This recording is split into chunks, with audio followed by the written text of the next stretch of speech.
Bismillahirrahmanirrahim. Assalamualaikum warahmatullahi wabarakatuh. Alhamdulillahirabbil alamin. Assalatu wassalamu ala asrofil anbiya'i wal mursalin wa ala alihi wa sahbihi ajma'in. Apa khabar tuan-tuan yang dirahmati Allah?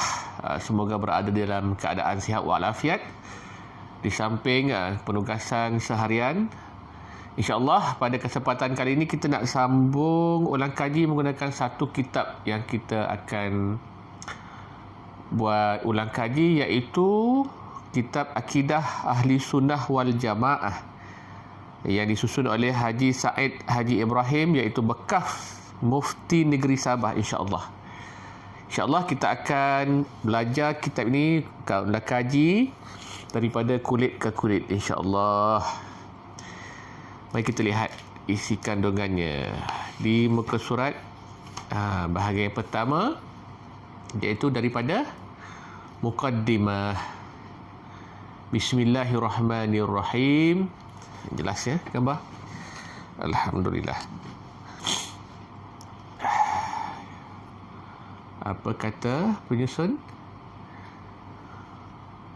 Syukur Alhamdulillah dengan taufik dan hidayah Allah Subhanahu wa Ta'ala dan berkat kurnia serta limpahan rahmatnya, saya dapat menyempurnakan menyusun kitab Akidah Ahli Sunnah wal Jamaah ini untuk dibaca dan dipelajari oleh orang mukmin seluruhnya. Kepentingan akidah ke atas orang mukmin sudah lama diketahui dan tidak pernah dipertikaikan, di mana akidah bermatlamat untuk mengesakan Allah Subhanahu wa Ta'ala dan merupakan asas yang terpenting di dalam agama Islam. Sebagai asas yang paling utama mendasari agama Islam, akidah adalah memimpin dan memandu manusia di dalam pembinaan pribadi mukmin yang kamil, iaitu pribadi yang berperilaku secara wajar bagi menjadi seorang mukmin yang terbaik di tengah-tengah kemanusiaan yang beriman. Justru itu ruh akidah perlu digebu-gebukan di dalam kalbu para mukmin agar pembentukan pribadi mukmin itu hidup subur dan istiqamah dan sentiasa mengharap keredaan Allah Subhanahu wa Ta'ala, keampunannya serta rahmatnya. Selaku dah sampai ke bawah.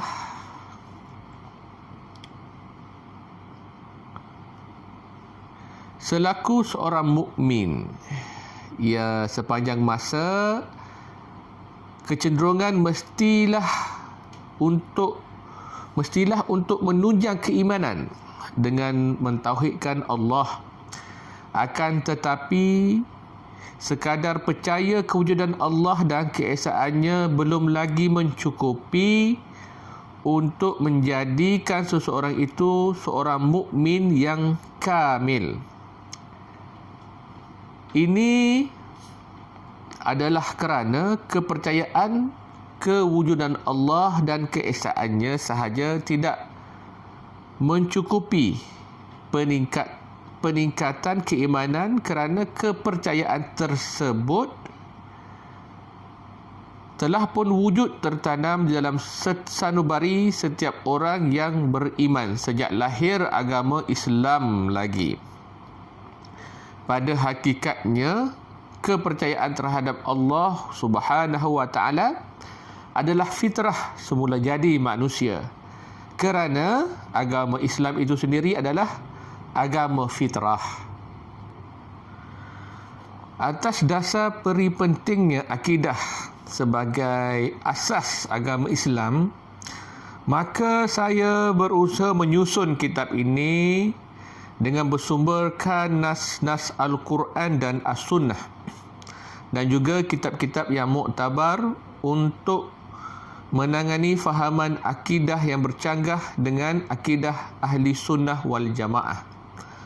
Oleh itu, tidak keterlaluan rasanya jika saya rasakan kitab ini adalah sangat sesuai dijadikan kitab bacaan bagi kelas-kelas pengajian takmir masjid dan surau, dan bermanfaat kepada para pembaca, pentelaah, pengkaji, perujuk dan juga kepada para pengajar dan dalam menyediakan pengajaran dan pembelajaran ilmu tauhid dan akidah.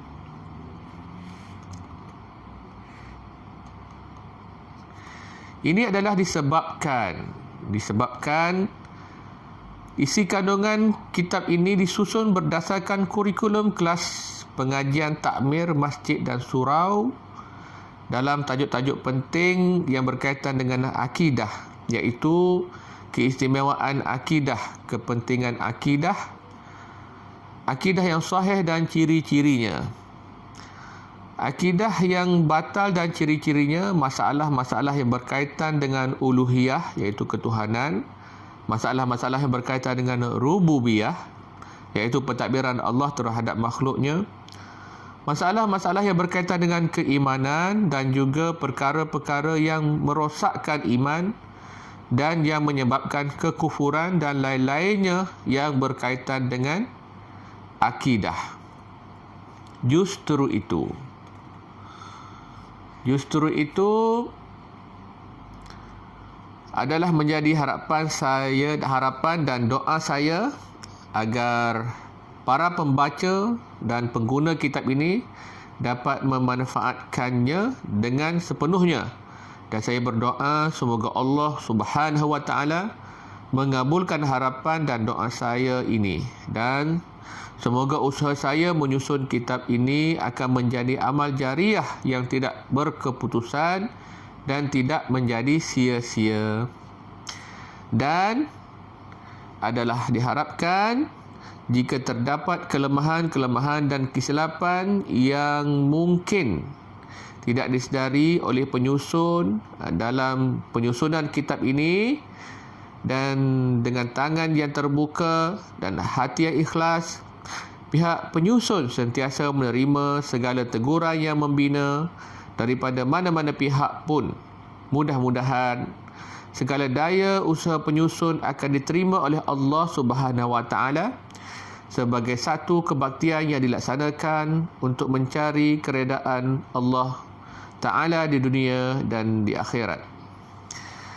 Salam hormat daripada penyusun, iaitu Haji Said Haji Ibrahim, bekas Mufti Negeri Sabah. Itu dia kata-kata mukadimah. Kita lihat isi kandungan dalam kitab ini. Antara isi kandungan yang akan kita ulang kaji nanti iaitu mukaddimah Islam agama fitrah, pengertian fitrah manusia perlu kepada agama, Islam sesuai dengan fitrah manusia, Islam memandu manusia dunia dan akhirat. Fasal kedua ialah pengenalan akidah tauhid dan keistimewaannya. Pengertian akidah tauhid dan keistimewaannya, akidah yang berasaskan keterangan dan dalil, keterangan huraian serta dalil-dalil, perbincangan dan kesimpulan. Fasal 3 ialah kepentingan akidah dalam Islam, membentuk diri manusia di dunia dan di akhirat, hubungan dengan Allah dan hubungan sesama manusia, mengukuhkan keyakinan manusia kepada agama, perbincangan dan kesimpulan. Fasal keempat, akidah yang sahih, pengertian akidah yang sahih dan ciri-ciri akidah yang sahih, membezakan mempercayai Allah Azza wa Jalla, mempercayai malaikat, mempercayai Rasul. Seterusnya, mempercayai kitab-kitab. Mempercayai kitab-kitab Allah, mempercayai hari akhirat, mempercayai qada dan qadar, perbincangan dan kesimpulan. Fasal kelima, iaitu akidah yang batal, pengertian batal dan ciri-ciri akidah batal, syirik dan kufur kepada Allah, tidak berdasarkan kepada nas, mengikut logik akal semata-mata, kepercayaannya sentiasa berubah-ubah, perbincangan dan kesimpulan. Fasal 6, fasa yang ke-6 ialah berkenaan dengan penjelasan mengenai uluhiyah, pengertian uluhiyah, hal-hal yang berkaitan dengan ketuhanan, perbincangan dan kesimpulan. Fasa 7, penjelasan mengenai rububiyah, pengertian rububiyah dan hal-hal yang berkaitan dengan pentadbiran urusan Allah Ta'ala, perbincangan dan kesimpulan. Fasa yang ke-8, fasa yang ke-8 ialah pengenalan mengenai rukun iman, pengertian rukun iman dan pembahagian iman, makrifat kepada Allah Azza wa Jalla, makrifat dengan malaikat, makrifat dengan rasul-rasul, makrifat dengan kitab-kitab Allah, makrifat dengan hari akhirat, makrifat dengan qada dan takdir, perbincangan dan kesimpulan. Fasal ke-9, fasal ke-9 berkenaan dengan pengenalan berkaitan dengan iman, martabat iman, peringkat-peringkat iman dan perbincangan kesimpulan. Fasa 10, beriman kepada Allah, iaitu beriman dengan kewujudan Allah, perbincangan dan kesimpulan. Fasa yang ke-11, fasa yang ke-11, beriman kepada malaikat, penciptaan malaikat, bilangan malaikat, nama dan tugas-tugasnya, perbincangan dan kesimpulan. Fasal yang ke-12, beriman kepada rasul-rasul, pemilihan rasul-rasul, ciri-ciri beriman kepada rasul-rasul, hikmah perutusan rasul-rasul dan tugas-tugasnya, perbincangan dan kesimpulan. Tajuk ini. Seterusnya, fasa yang ke-13, beriman kepada kitab-kitab Allah, kitab Taurat, kitab Injil, kitab Zabur, kitab Al-Quran, kitab-kitab yang wajib diketahui, perbezaan antara kitab dan suhuf, kitab-kitab yang menjadi syariat, dan juga diakhiri dengan perbincangan dan kesimpulan. Seterusnya, fasa yang ke-14 berkenaan dengan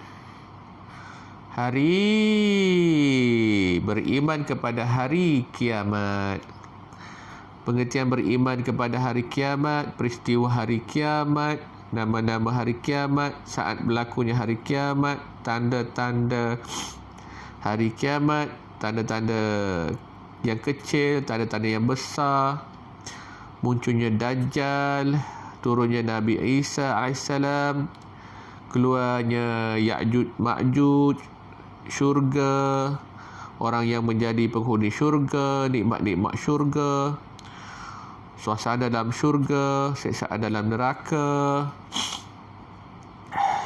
makanan dan minuman dan pakaian penghuni neraka macam mana, orang yang beriman tidak kekal dalam neraka, orang yang terakhir masuk ke dalam syurga, yang terakhir keluar neraka, percakapan ahli syurga dengan ahli neraka, perbincangan dan kesimpulan.